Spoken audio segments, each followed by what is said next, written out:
Hello everyone, just coming on for a little one. I've got this camera, me arm of the camera thingy jigs in the bit in the way, but well, I'm just going to finish off these. I just suddenly thought, oh, I haven't got a video ready for tomorrow, and I can't do one tomorrow and get it up then and there because tomorrow I have a craft fair to go to. My nerves will cope, and I'm taking like lots of my diamond art stuff, because that is what has been requested. So I've got a lot of those budget sort of diamond arts that are going to go, and I'm going to take a couple of my small already made up paintings that I've done, like Foxy Wisdom and stuff like that, to see if I can flog those, because it's that time of year again, and yeah, overspending has happened, and well, oh no, this is takes. And yeah, so I need to get some money to pay for some of my direct debits that are due to go out. Oh, and food, eating does help, but I'm not worrying about it. I used to worry a heck of a lot about it, but it is what it is. I can only do so much, and money will always be found for things like that. And you know, I've got a pile of food in the freezer, so I'll just have to cook it. I took some sausages out the other day and I haven't had them yet, and I just don't feel like sausages, but I'm gonna have to have wrong one. I'm gonna have to have them. Oh, now where did he go? Was he there? Nope. Do you know what? I don't know where I put him, so he can stay there. It's a problem. You look up to get something, to get what you next need, and by the time you've looked back, it's like, where was I? Right. So, no more pluses. Yeah, so this craft fair tomorrow. So I've been sorting it all out. So I'm going to have to be, it's about a mile away, and I'm going to be scootering it there on my mobility scooter. I've said to them, I will need a plug because I'll need to charge it up so I can get home again. They were fine about that. And so I've got my big scooter bag that fits on the back on the seat. That is chocker full of things. I've then got my trolley dolly, which I trundle along behind while I'm sat on. So I trundle that along behind. And then I've got another big bag which will sit between my legs, and then I've got my handbag which will fit over my crutch. And yes, and I hope I don't forget anything. I'm charging up my power bank, and I'm charging up my iZettle. Oh my god, could I find my iZettle? No, I bloody couldn't. I hunted everywhere, and I even asked St. Anthony, because it's something my daughter mentioned a while back. She says, well, if you lose something, you have to ask St. Anthony. I said, who the heck is St. Anthony? She said, apparently he's the patron saint of lost things. Yeah, I'd soon ask Harry Potter in the Room of Requirement, but you know, so I did my thing. I said, okay, St. Anthony, please can you find it? And lo and behold, he did. I can't remember where I found it now. Where did I find it? Oh, jeez. Where did I find it? Oh, this is ridiculous.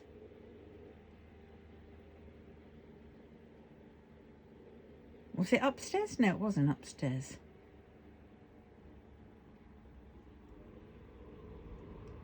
Flipping heck. I don't know.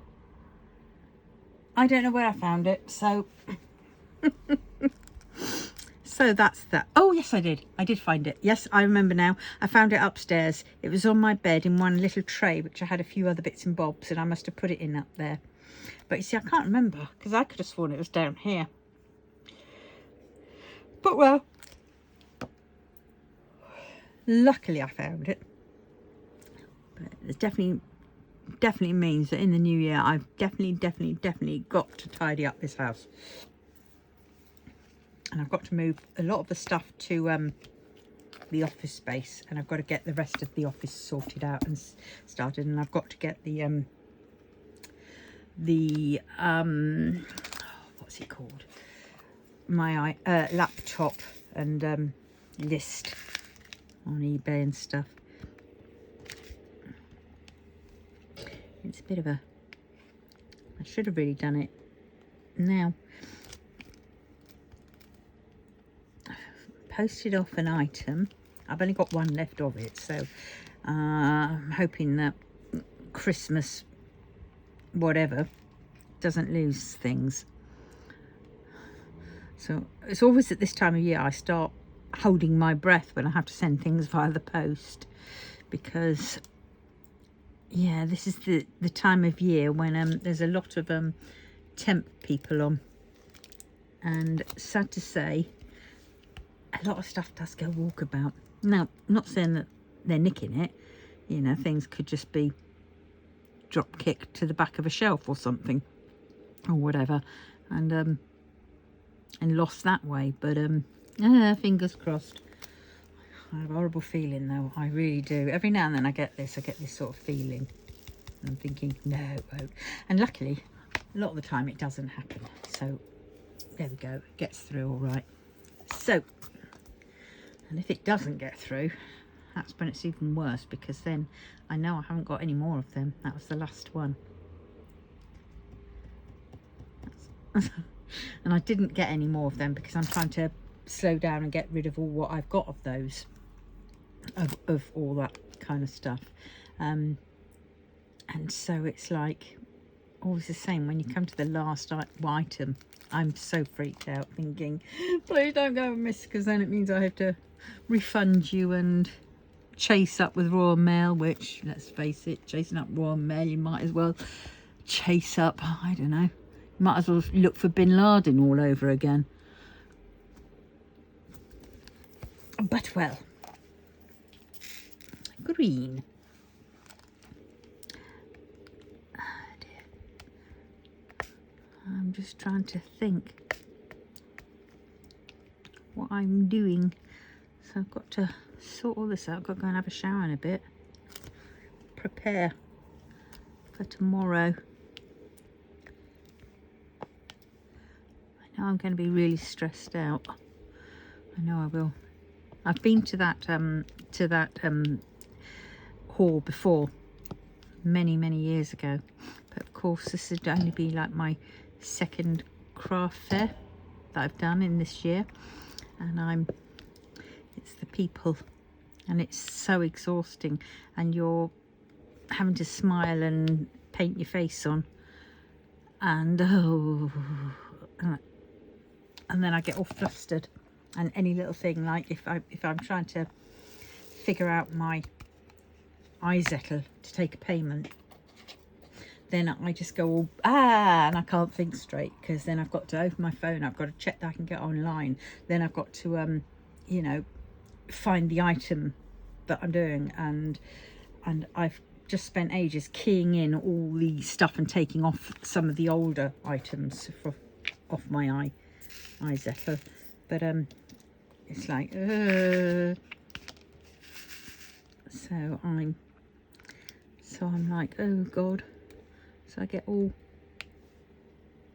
stressed out by it. And then if there's a few people there and I'm trying to keep an eye on things and stuff, then it gets a bit hard. And then you've got the kids running up, and the kids love to handle everything, especially the magnets, the cover minders.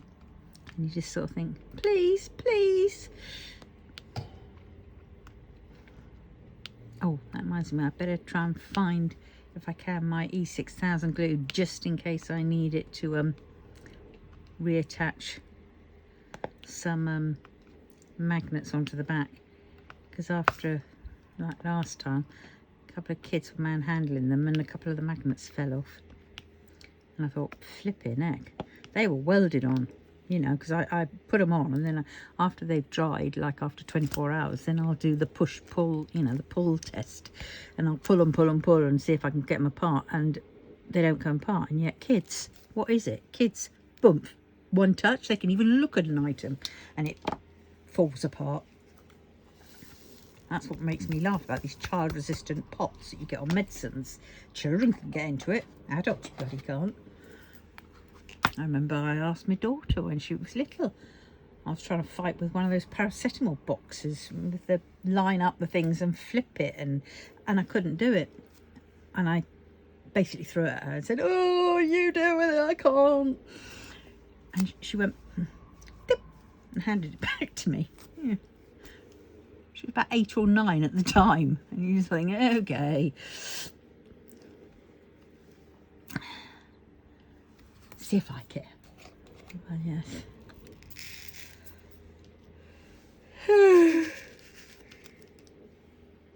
Oh dear. Yawny. I'm hoping. I've got set several alarms for tomorrow. I had my wisdom tooth out yesterday. It wouldn't stop bleeding for a while, for ages. But there again, he was pretty quick. After he did it, he was there disappearing every now and then, bless him, to before he started the pulling, that is, because he needed a courtesy car, and they were supposed to have dropped him one off, and they hadn't, and he didn't know how he was going to get home without one. And the other girl, she wanted to get home. She, you know, because apparently I think I was probably the last one of the day, and then she was there saying about, oh yeah, you know, getting home and all this, and I was thinking, be what it'll be, you know, don't stress and stuff. And then yeah, pulled my tooth, and because they all wanted to go, I was just taken, you know, told to shove some gauze in my mouth over where the tooth had been, and I said, no, something's up here, because I said, I think I'm going to need another bit, because it just sat so uncomfortably and I didn't feel it. It's good. And so he said, oh, do you want another piece? And I said, I don't know, I just want something, because this isn't quite doing it.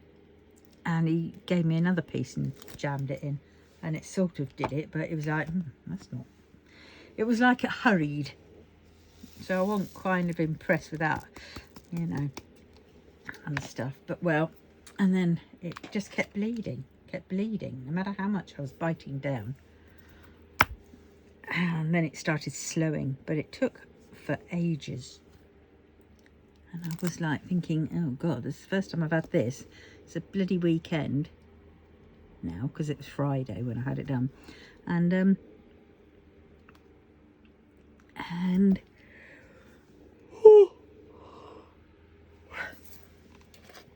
I don't know, you know.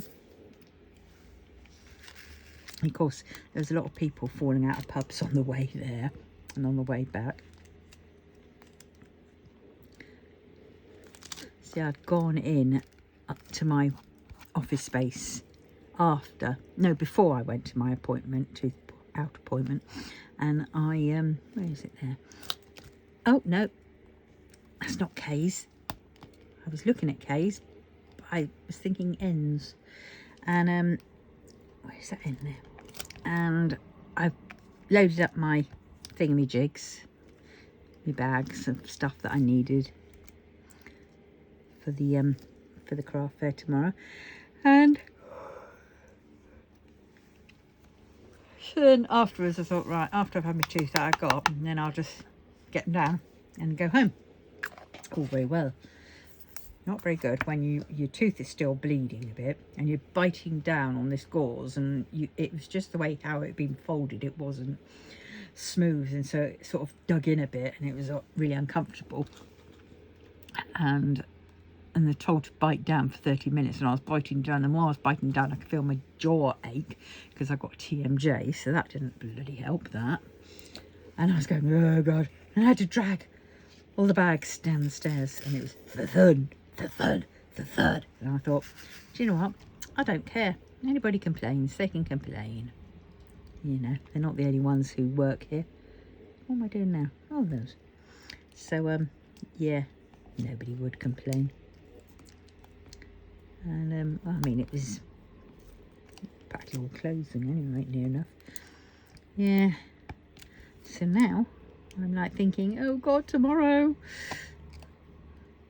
And it's, I can't remember, what was it? Doors open at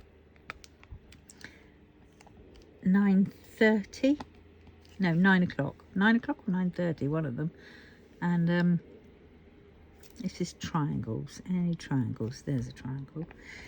And there's a triangle there. And so I've got to, so I'm thinking, right, how can I, what time do I have to set off? Because I haven't gone that far with my scooter. I mean, I've made it to the hospital in town, and that's just down the road, and that doesn't take me that long to get there. And the community centre is perhaps the same distance again. So I'm trying to work it out, and I thought, well, best be too early than too late, that's for sure.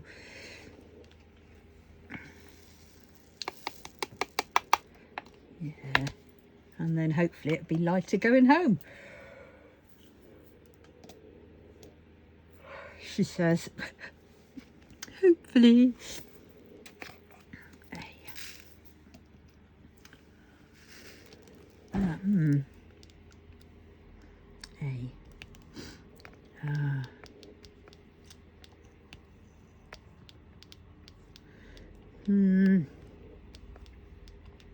Oh, I watched a thing on Netflix last night, and the rest, well, was it last night or was it this morning?